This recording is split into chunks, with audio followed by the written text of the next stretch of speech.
खान साहब, जनाब शमीम साहब और भी जितने भी यहाँ लोग हैं, मुस्लिम लीग के लीडरान हैं, यहाँ के इलाके के लीडरान हैं, अलग अलग सामाजिक संगठन के लीडरान हैं, आप सबको मेरे तरफ से फिर से अस्सलाम वालेकुम। आपको मालूम है कि आज की जो ये आपके सामने जो एक जलसा का जो इंतखाब किया गया है, एक अवामी जलसा जो इंडियन यूनियन मुस्लिम लीग का एक जलसा है, और अपना तकरीर शुरू करने से पहले मैं हावड़ा टिकियापाड़ा के लोगों को और इस इलाके के लोगों को, बेलिलियस रोड के लोगों को मैं मुबारकबाद देना चाहता हूं कि एक बहुत ही मुबारक तहरीकी जलसा आपके इलाके में होने वाली है, और जिस तंजीम का जलसा होने वाला है उस बात का आपको मुबारकबाद, क्योंकि इंडियन यूनियन मुस्लिम लीग हिंदुस्तान का तारीखी सियासी तंजीम, आपकी अपनी तंजीम, हिंदुस्तान की अक़लियत को इत्तिहाद का नाम इंडियन यूनियन मुस्लिम लीग, वो तंजीम जिसने शरीयत का हिफाजत का तहरीक सारा हिंदुस्तान में चलाया था, वो तंजीम जिसने शरीयत का हुकूक का बात किया, उस तंजीम जिसने दिल्ली के पार्लियामेंट में आजादी से लेकर आज तक हमेशा मुसलमानों की बातों को उठाया, आपकी मजहबी इदारों का बात को उठाया, आपकी जान और माल के हिफाजत की बात को उठाया, आपकी शरीयत का हिफाजत का बात को उठाया, जिसने आपका पर्दा, आपका हिजाब और आपकी नमाज पढ़ने का हक, मसाजिद होने का हक, कब्रिस्तान होने का हक का बात उठाया, आज उस मुबारक तंजीम का जलसा आपके इलाके में होने वाला है और यह शुरू हो चुका है, और एक बहुत बेहतरीन नाच से शुरू हुआ है, क्योंकि हमारा तहजीब ये सिखाता है, ये मुस्लिम लीग का जलसा है। फर्क आपको अब तक समझ में आ चुका होगा कि ये कोई ऐसा तैसा सियासी तंजीम का जलसा नहीं है, ये आपकी अपनी सियासी तंजीम का जलसा है जिसका नाम इंडियन यूनियन मुस्लिम लीग है। तो आप ये सोचते होंगे, जिन लोगों को पता नहीं है कि ये मुस्लिम लीग कब से आ गया, इंडियन यूनियन मुस्लिम लीग हिंदुस्तान का तारीखी सियासी तंजीम का नाम है। हिंदुस्तान का इतिहास बोलता है कि हिंदुस्तान के आजादी के आंदोलन में जितना कांग्रेस शामिल था उतना मुस्लिम लीग शामिल था, और हिंदुस्तान जब आजाद हुआ एक तबका मुस्लिम लीग का अंदर वो था जो हिंदुस्तान का बंटवारे के खिलाफ रहा, और वो तबका का नाम इंडियन यूनियन मुस्लिम लीग है, जो हिंदुस्तान का आजादी से, जब से हिंदुस्तान का पार्लियामेंट शुरू हुआ, संविधान बनाने का कमेटी में भी मुस्लिम लीग के उस वक्त से नुमाइंदा शामिल है, और आजादी से लेके आज तक ऐसा भी अल्हम्दुलिल्लाह एक भी दिन नहीं गुजरा कि मुस्लिम लीग के मेंबर ऑफ पार्लियामेंट में मौजूद नहीं रहे हो, अल्हम्दुलिल्लाह। और ये चीज सिर्फ हिंदुस्तान के दो सियासी तंजीम को हासिल है, एक कांग्रेस और एक इंडियन यूनियन मुस्लिम लीग है। बहुत लोग ये कहेंगे कि ये तो पाकिस्तान वाले मुस्लिम लीग है, सबसे हिलाली झंडा वाला मुस्लिम लीग है, पाकिस्तान का झंडा वाला मुस्लिम लीग है। उसको जवाब दीजिए कि ये सबसे हिलाली परचम ये हिंदुस्तान के मुसलमानों का शान और शौकत है, और ये पाकिस्तान का परचम नहीं है, ये हिंदुस्तान के मुसलमानों से चुराया हुआ परचम वो लोग रखते हैं, उन्होंने हमारा परचम को चुराया है, हमने किसी का परचम नहीं लिया है, हमने किसी का परचम नहीं लिया। और अगर मुस्लिम लफ्ज रखना शर्म की बात है या सांप्रदायिक बात है तो सुन लीजिए, आजाद हिंदुस्तान में हिंदुस्तान की अक़लियत की लड़ाई वही लड़ाई है कि हिंदुस्तान में हम रहेंगे, बाहैसियत नागरिक हिसाब से रहेंगे, लेकिन हम अपना मजहब को नहीं छोड़ेंगे, हम अपनी तारीख को नहीं छोड़ेंगे, हम अपनी बाबरी मस्जिद को नहीं छोड़ेंगे, हम अपनी शरीयत को नहीं छोड़ेंगे, हम हिंदुस्तान में रहेंगे। यही हमारा जन्म है और इंशाअल्लाह यही हमारा कब्र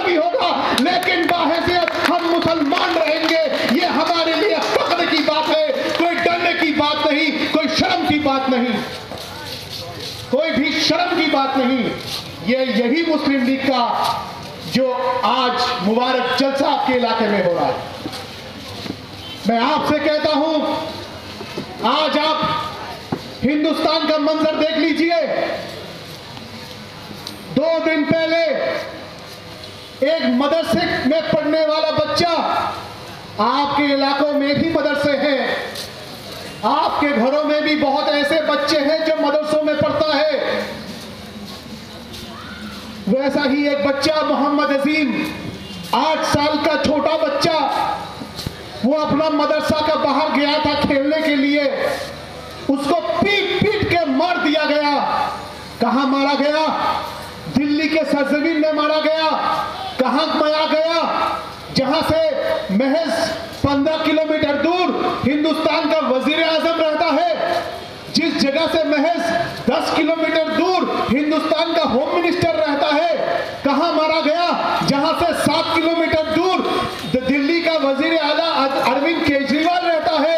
लेकिन ये 3 मिलकर भी मोहम्मद अजीम को बचा नहीं सके, उसको पीट पीट के मार दिया गया। कहां है ये नाम निहाद जो लोग अपने आप को सेक्युलर तंजीम बोलते हैं? उनके मुंह से एक बात तक नहीं निकला। अगर इसका मुखालफत करने वाला कोई है तो वो एक नाम है, जिसका नाम इंडियन यूनियन मुस्लिम लीग है। तो जो बात मुस्लिम लीग खुल के बोल सकता है, वो और कोई नहीं बोल सकता। आपकी दिलों की बात को, आपके अंदर में छुपा हुआ उस बात को आवाज देने वाला का तंजीम इंडियन यूनियन मुस्लिम लीग है। आपके इलाके में हम लोग क्यों आए? क्यों यहां पे हमारा ये जलसा हो रहा है? ये तहरीक किस वास्ते से जरूरी इसलिए है क्योंकि आज उस वक्त में जब अंग्रेजों ने हिंदुस्तान पर कब्जा कर रखा था, तो वो कौम जिसने सबसे पहले अंग्रेजों के खिलाफ हिंदुस्तान का आजादी का आवाज लगाया, वो कौम का नाम किया है? कांग्रेस है? जी नहीं, वो मस्जिद के उलेमा है। वो कौम का नाम मुसलमान है, जिसने अंग्रेज के खिलाफ सबसे पहले आवाज लगाई थी।